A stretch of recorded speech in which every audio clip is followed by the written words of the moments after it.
भाइयों बहनों, आज आप सबके बीच आकर मन में खुशी का एक भाव है, अलग ही भाव है। साथियों, चंडीगढ़ केवल एक शहर नहीं है, ये भारत के लिए डेवलपमेंट का एक मॉडल रहा है। चंडीगढ़ जाना जाता है व्यवस्थित विकास के लिए। चंडीगढ़ की पहचान है बेहतर लाइफस्टाइल के लिए, ईज ऑफ लिविंग के लिए। चंडीगढ़ की पहचान है चिकित्सा की बेहतर सुविधाओं के संबंध में। और इस सबके साथ साथ चंडीगढ़ की पहचान है मां चंडी का आशीर्वाद। और इसलिए चंडीगढ़ का विकास हमेशा से एनडीए सरकार की प्राथमिकता रहा है। आपको ध्यान होगा, 1.5 साल पहले देश ने न्याय व्यवस्था में बहुत बड़ा सुधार किया। हम दंड संहिता की जगह भारतीय न्याय संहिता लेकर आए। भारतीय न्याय संहिता यानी दंड आधारित कानूनों की जगह न्याय आधारित कानूनी व्यवस्था। और तब भारतीय न्याय संहिता लागू करने की शुरुआत चंडीगढ़ से ही हुई थी। साथियों, बीते वर्षों में integrated command and control centre, smart traffic management, smart parking और डिजिटल गवर्नेंस चंडीगढ़ को हाईटेक बनाने के लिए ऐसे कितने ही प्रोजेक्ट्स पर काम हुआ है। 2,500 करोड़ से ज्यादा रुपए इस मिशन में खर्च हुए हैं। आज भी यहां हेल्थ, एजुकेशन और इंफ्रास्ट्रक्चर से जुड़े विकास के कई काम शुरू हो रहे हैं। मैं इनके लिए सभी चंडीगढ़ वासियों को बधाई देता हूं। साथियों, यहां आने से पहले मैं हरियाणा के जिंद में था और यहां से इसके बाद मुझे पंजाब के विकास कार्यों के लिए जालंधर जाना है। इन दोनों कार्यक्रमों के बीच आज ये चंडीगढ़ का कार्यक्रम हो रहा है, क्योंकि हमारा चंडीगढ़ हरियाणा, पंजाब, हिमाचल इस पूरे क्षेत्र को जोड़ता है। चंडीगढ़ के विकास से चंडीगढ़ के लोगों का जीवन तो बदलता ही है, साथ ही हरियाणा, हिमाचल, पंजाब और जम्मू कश्मीर के लोगों को भी इससे बहुत लाभ होता है।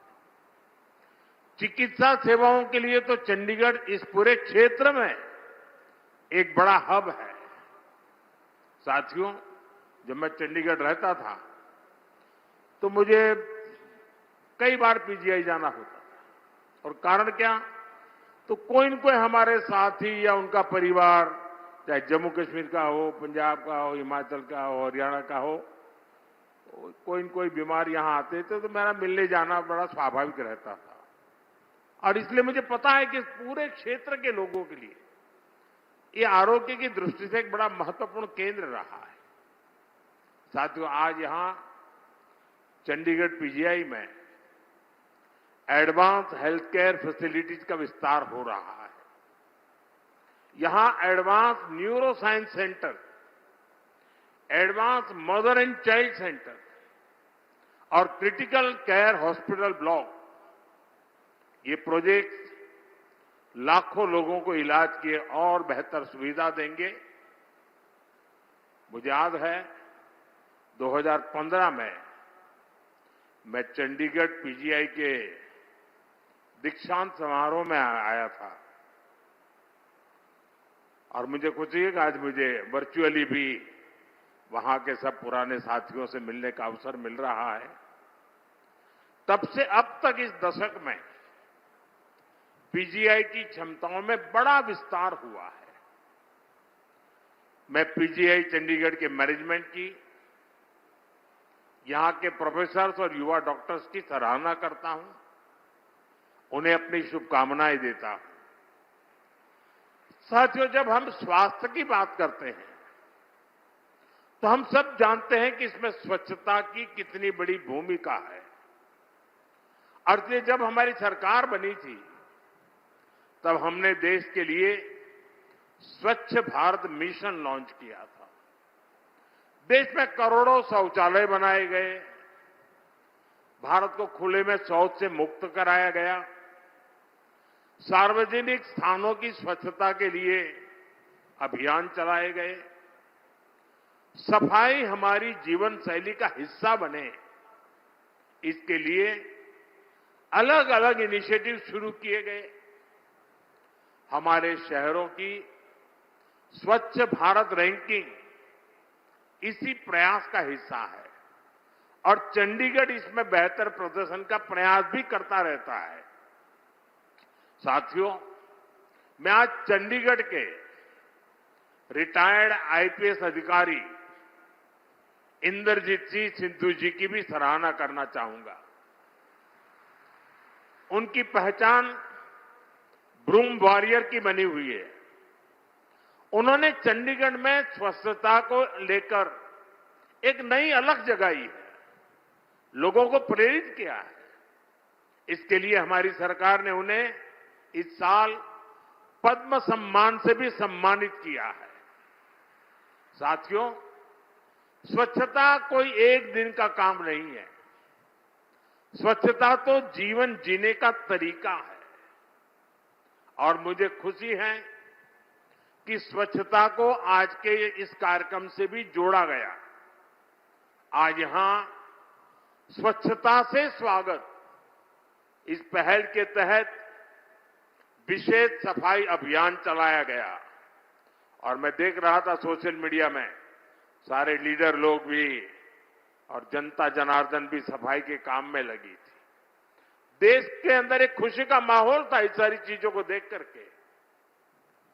चंडीगढ़ के सभी भाई बहनों को मैं इस पहल के लिए व्यक्तिगत रूप से बड़े गर्व के साथ आप सबको बधाई देता हूं।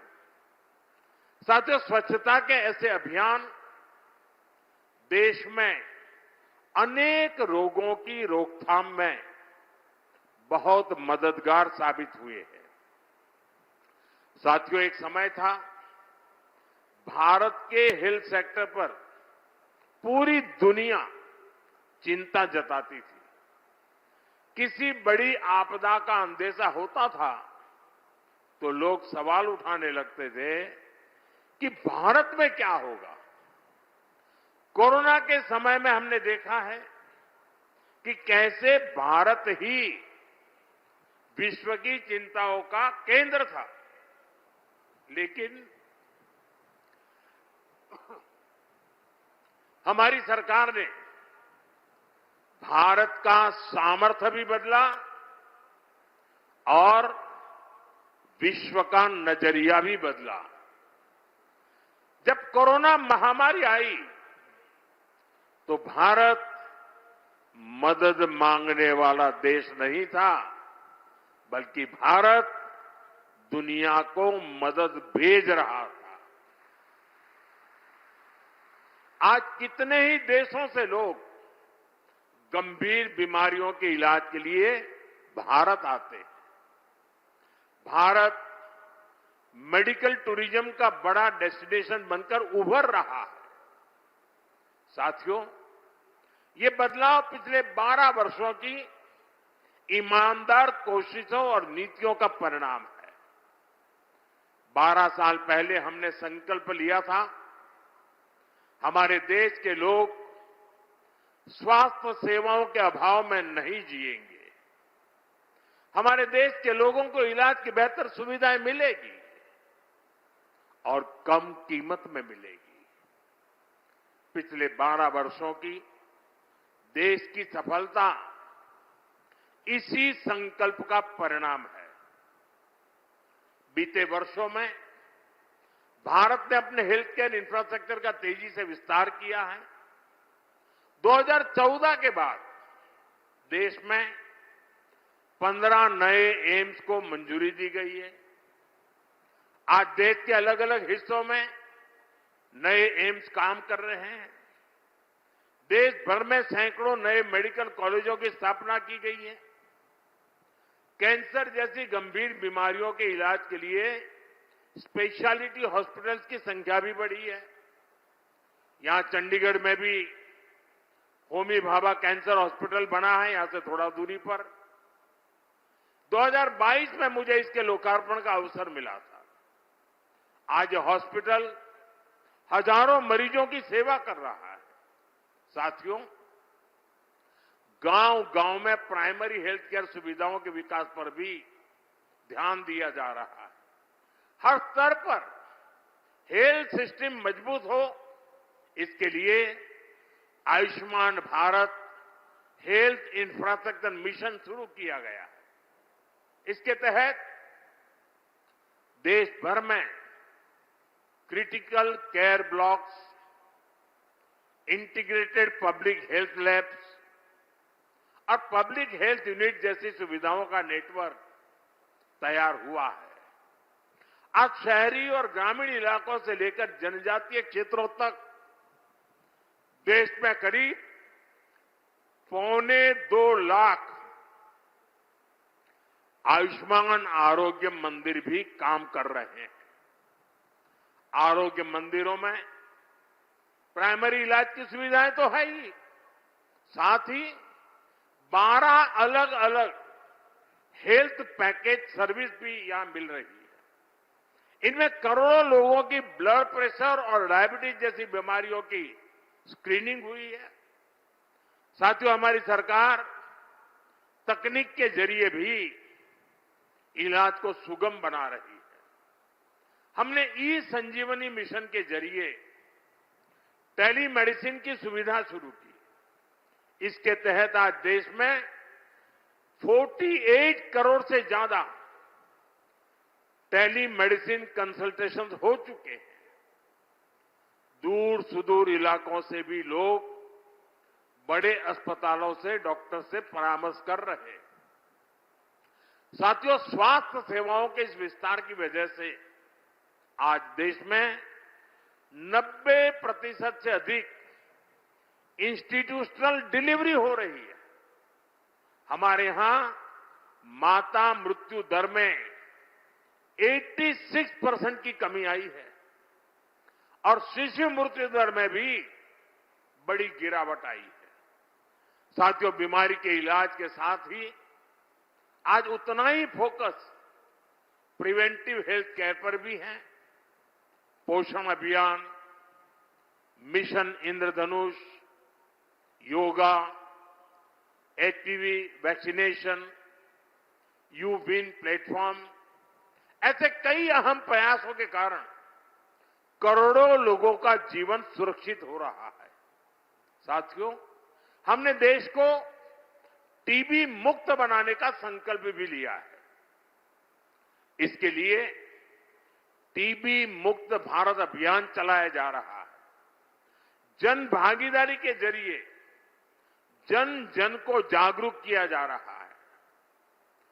समय से टीबी की स्क्रीनिंग कराई जा रही है। मरीजों को इलाज मुहैया कराया जा रहा है। इसी का परिणाम है आज देश में टीबी का ट्रीटमेंट कवरेज 90% से ज्यादा हो गया है। पिछले साल आई WHO की रिपोर्ट के मुताबिक 10 वर्षों के भीतर भीतर टीबी संक्रमण भी 21% कम हुआ है। इन प्रयासों का सबसे बड़ा लाभ देश के गरीब को हो रहा है। इसका लाभ हमारे मिडिल क्लास को हो रहा है और ज्यादा लाभ हमारी माताओं बहनों को हो रहा है, क्योंकि माताएं बहनें परिवार के काम को प्राथमिकता देती हैं। बीमारी को सहन करना ये माताओं बहनों ने जैसे अपना एक संस्कार बना दिया है, लेकिन ये प्रोएक्टिव प्रयासों के कारण माताओं बहनों का स्क्रीनिंग हुआ, उनकी देखभाल की गई और आज टीबी मुक्त होने में हमारी माताओं बहनों की संख्या भी बड़ी नोंधपात्र है। भारत में हेल्थ सर्विसेज अब प्रिविलेज नहीं, आज हेल्थ सर्विसेज देश के सामान्य नागरिक का अधिकार बन रही है। साथियों, हेल्थ सेक्टर पर सरकार के फोकस का बहुत बड़ा लाभ भारत के युवाओं को भी हुआ है। हमारे युवा डॉक्टर्स इस बात से परिचित होंगे, पहले डॉक्टर बनने का सपना कितना मुश्किल होता था। युवाओं को डॉक्टर बनने के पर्याप्त मौके ही नहीं मिलते थे, क्योंकि मेडिकल सीटों और मेडिकल कॉलेजों की संख्या बेहद कम थी। हमने इस परिस्थिति को भी बदला है। आज देश में मेडिकल कॉलेजों की संख्या लगभग दोगुनी हुई है। एमबीबीएस और पोस्ट ग्रेजुएट सीटों में रिकॉर्ड बढ़ोतरी हुई है और अब तो चंडीगढ़ पीजीआई में भी एमबीबीएस कॉलेज को मंजूरी दे दी गई है। जल्द ही यहां भी एडमिशन शुरू हो जाएंगे। इससे देश के कितने प्रतिभाशाली युवाओं को ऐसे टॉप इंस्टीट्यूट में पढ़ने का मौका मिलेगा। देश को बड़ी संख्या में बेस्ट डॉक्टर्स मिलेंगे। साथियों, चंडीगढ़ एक ऐसा शहर है जहां एजुकेशन, इंजीनियरिंग, मेडिकल साइंस और रिसर्च से जुड़े बड़े संस्थान एक साथ मौजूद है। बहुत कम शहरों के पास ऐसा सामर्थ्य होता है। आने वाले समय में यही संस्थान नई टेक्नोलॉजी, हेल्थ केयर, स्टार्टअप्स और इनोवेशन के बड़े केंद्र बन सकते हैं। आज एजुकेशन से जुड़ी कई महत्वपूर्ण परियोजनाएं भी इस यात्रा को नई गति दे रही है। पंजाब इंजीनियरिंग कॉलेज में Kurukshetra boys hostel and mess का उद्घाटन हुआ है।